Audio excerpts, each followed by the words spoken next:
तो आज हम मौजूद हैं उस शख्सियत के साथ जो समाजवादी पार्टी के फाउंडर हैं और उससे पहले नेताजी के साथ रहे और अब अखिलेश जी के साथ रहकर वो पार्टी को मजबूत कर रहे हैं। मैं मिलवाना चाहूँगा आप सब लोगों को कदीर अहमद साहब से। तो कैसे हैं आप? अल्लाह का शुक्र। कब से हैं आप इस समाजवादी पार्टी में? जब से बनी जब से तब से ही हैं। उससे बल्कि उससे पहले से लोकदल में भी थे। जब नेताजी लोकदल थे तो हम लोकदल में थे, फिर जनता दल में आए तो हम जनता दल में आ गए। अच्छा। फिर जब समाजवादी पार्टी बनी समाजवादी पार्टी में आ गए। अच्छा, तो लगभग 42।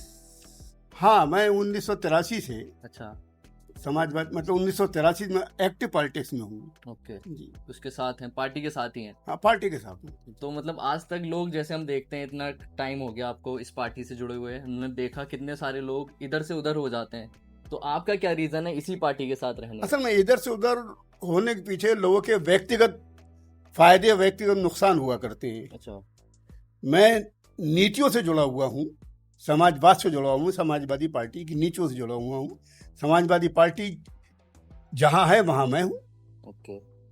और अब 2027 में जैसे आप देख रहे हैं आने वाले चुनाव हैं, तो इसको आपको लेकर, आपकी पार्टी का इसको लेकर क्या एजेंडा है? पार्टी का एजेंडा बहुत साफ है। अच्छा।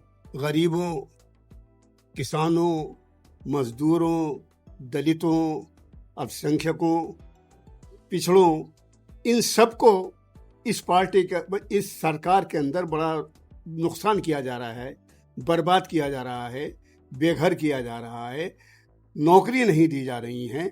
गरज ये जितनी भी बुनियादी ज़रूरतें हैं उन सब से वंचित किया जा रहा है। इसलिए समाजवादी पार्टी इसी तबके के साथ है, इन्हीं वर्गों के साथ है। वो हिमायत करती है किसानों की, वो हिमायत करती है नौजवानों की, वो हिमायत करती है मजदूरों की, वो हिमायत करती है पिछड़ों की, और वो हिमायत करती है दलितों की। जाहिर से बात है, हम इन्हीं के साथ हैं। इन पे जुल्म हो रहा है, इनके साथ खड़े हुए हैं।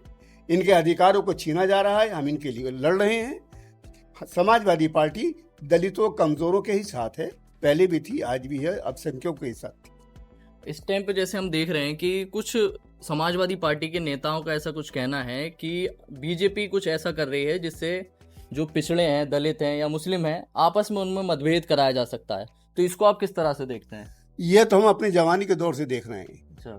आरएसएस और जनसंघ ऐसा ही कराया करती थी, लेकिन जब से मुलायम सिंह जी की सरकार आई, उसके बाद से अखिलेश जी की सरकार आई, इस तरह के दंगों पर बहुत कुछ पाबंदी लग गई। बरेली की ही मिसाल लीजिए, 2-4 ऐसे जगह थीं जहां पर हर बार दंगे हुआ करते थे। नेताजी की सरकार के बाद वहां दंगे बंद हो गए, अखिलेश जी की सरकार के बाद वहां दंगे बंद हो गए। और अब दंगे क्यों बंद हो गए? क्योंकि हमारी पॉलिसी ये रही कि हमने दलितों, कमजोरों और अल्पसंख्यकों को साथ लेकर चले। मंडल कमीशन का जब दौर आया तो भी नेताजी साथ में थे।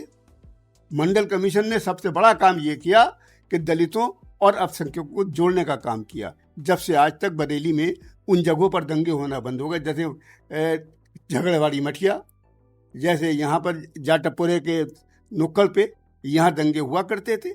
जब से मंडल कमीशन आगे आया, समाजवादी पार्टी ने और दूसरी जो सेकुलर ताकतें थी, उन्होंने जब से मतलब ये कि जोर बांधा, तो जब से यहाँ पे दंगे बिल्कुल बंद हो गए। 2027 के अंदर आपकी सरकार, समाजवादी पार्टी सरकार, आप कैसे लाएंगे? क्या उसके लिए काम किया जा रहा है? बुनियादी बात है उसके अंदर जी कि जितने भी तबके हैं, गरीब, मजदूर, किसान, नौजवान, अल्पसंख्यक, पिछड़ा, दलित, इन सबको जोड़कर ही सरकार आ सकती है। इन सब की समस्याएं एक जैसी हैं। इनको नौकरियों से वंचित रखा जा रहा है, इनको इनके जो हकूक़ हैं वो दिए नहीं जा रहे हैं, इनके साथ ज्यादती हो रही है, इन पे पुलिस एक्शन हो रहा है। गरज ये हर वो काम जिससे कि ये तबके, जिससे कि ये वर्ग परेशान हों, पिछड़ जाएं और ज़्यादा दलित हो जाएं, वही काम ये सरकार कर रही है। तो हमें इन सबको, तबकों को एक साथ लेकर, और जो हमारी सरकार जो 12 से 17 के दरमियान जो अखिलेश यादव जी की सरकार थी, उन्होंने जो कार्य किए थे उनको बताकर कि हमने क्या क्या किया है। जाहिर सी बात है कि समाजवादी पार्टी की सरकार ने, अखिलेश जी की सरकार ने जो काम किए वो अभूतपूर्व काम भी किए। जैसे ये हाईवे बनाया, इतना शानदार इससे पहले कभी नहीं बना था, जिसपे के वो उतर जाएं, हवाई जहाज उतर जाएं। ये एक बहुत बड़ा काम था।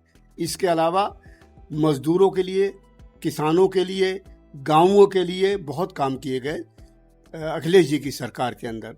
इसके अलावा नौजवानों को उत्साहित करने के लिए, आगे बढ़ाने के लिए लैपटॉप दिए गए और दूसरे बच्चियों को साइकिल दी गई।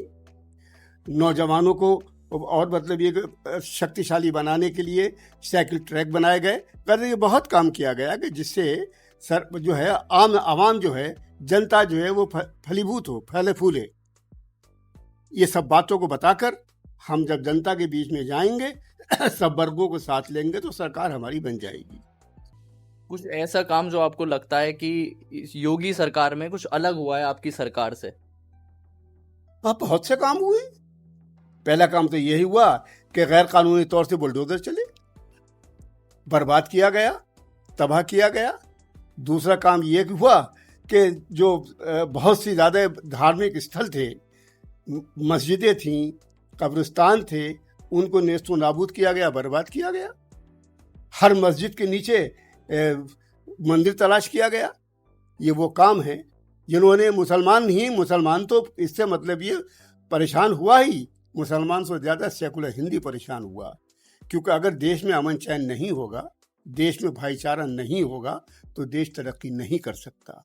इन्होंने वो काम करे कि भाई को भाई से लड़ाया, वर्ग को वर्ग से लड़ाया, हिंदू को मुसलमान से लड़ाया। ये वो काम है जो देश की तरक्की नहीं बल्कि देश की रुकावट के लिए रुकावट पैदा करते हैं तरक्की के अंदर। हम आएंगे, भाईचारा बढ़ाएंगे, जैसा क्योंकि हमारा बुनियादी उसूल भाईचारा पैदा करना है। अब तरक्की याफ्ता कौमों में और तरक्की पजीर कौमों में और ऐसी कौमें जो बिल्कुल ही दलित हैं, पिछड़ी हुई हैं, उन सबको मिलाकर उनको शिक्षा देकर हमें आगे बढ़ाना है, ताकि उत्तर प्रदेश तरक्की करे और देश तरक्की करे। 2027 में भी आपका पीडीए ही एक वो रहेगा मेन टॉपिक, या कुछ अलग रणनीति अपनाएंगे? देखिए, पीडीए तो मस्ट है। पीडीए को ही लेकर चलेंगे जब ही देश तरक्की होगा। एक घर में अगर 4 भाई हैं और अगर 3 भाई पिछड़े हुए हैं तो तरक्की संभव नहीं है। परिवार जब ही तरक्की करेगा जब चारों भाई संपन्न हो जाएंगे, चारों भाई खुशहाल हो जाएंगे, चारों भाई मिलजुल कर रहेंगे। तो पीडीए का मतलब ये कि जितने भी वर्ग हैं, दलित हैं, पिछड़े हैं, अल्पसंख्यक हैं और मजदूर हैं, किसान हैं, जब ये सब मिलजुल कर तरक्की करेंगे जब ही देश तरक्की करेगा। एक देश में इस समय एक मुद्दा चल रहा है एसआईआर का, बिहार में भी काफी इस टाइम पर गरमाया हुआ है, तो इस चीज के ऊपर आप क्या कहेंगे? जाहिर सी बात है, बहुत पहले ये सरकार चली गई होती, ये मोदी दूसरे बार नहीं आते, ना ही कोई प्रदेशों में सरकारें बनती। ये सब इसी वजह से बनी कि वोटों की बेईमानी की गई है, वोटों पर डकैती डाली गई है। जैसे हम देख रहे हैं कि इस समय आप इंडिया गठबंधन के साथ हैं, तो आने वाला जो चुनाव है क्या वो भी उसी के साथ होगा? या बिल्कुल 100% उसी के साथ है।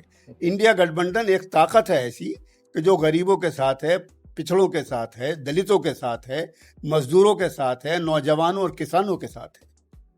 ठीक, आप बहुत लंबे समय से पॉलिटिक्स में जुड़े रहे हैं, तो आपका युवाओं के लिए क्या संदेश होगा कि आपकी पार्टी जैसे बाकी पार्टियों से युवाओं के लिए क्या अलग करेगी? जैसे इस समय क्योंकि देश में जो सबसे ज्यादा संख्या है वो युवाओं की है, तो आपकी पार्टी बाकी पार्टियों से युवाओं के लिए क्या करेगी?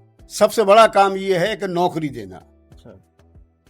अगर किसी वर्ग को मजबूत करना है, संपन्न करना है, आत्मनिर्भर करना है, तो उनके बच्चों को नौकरी देना बहुत ज़रूरी है। अगर उनको नौकरी नहीं मिलेगी, नौकरी का मतलब ये है कि सरकारी सहायता होगी, सरकारी मदद होगी, एक सूरत से पैरों पे खड़े करने के लिए सरकार की नीतियां अगर बनेंगी, नौजवानों को नौकरी मिलेगी, नौजवानों का उत्साह बढ़ेगा, जब ही वो वर्ग जो है ऊपर उठेगा। आज जितने भी दरोगा दिख रहे हैं और एसपी एसएसपी दिख रहे हैं, बड़े बड़े ओहदों पर लोग दिख रहे हैं, इसी पे आज दिख रहे हैं कि जब गरीबों को मदद मिली, जब पिछड़े वर्गों को, दलितों को, अल्पसंख्यकों को मदद मिली, जब ही तो ऊपर उठे। मौजूदा सरकार तो इन पर कुटाराघात कर रही है। प्राइमरी शिक्षा के अंदर ही उन्होंने ऐसा काम कर रही है कि जगह जगह उन्होंने सब स्कूल बंद कर दिए। जहाँ 50 से कम बच्चे वहाँ स्कूल बंद कर रहे हैं। भाई क्यों कर रहे हैं बंद?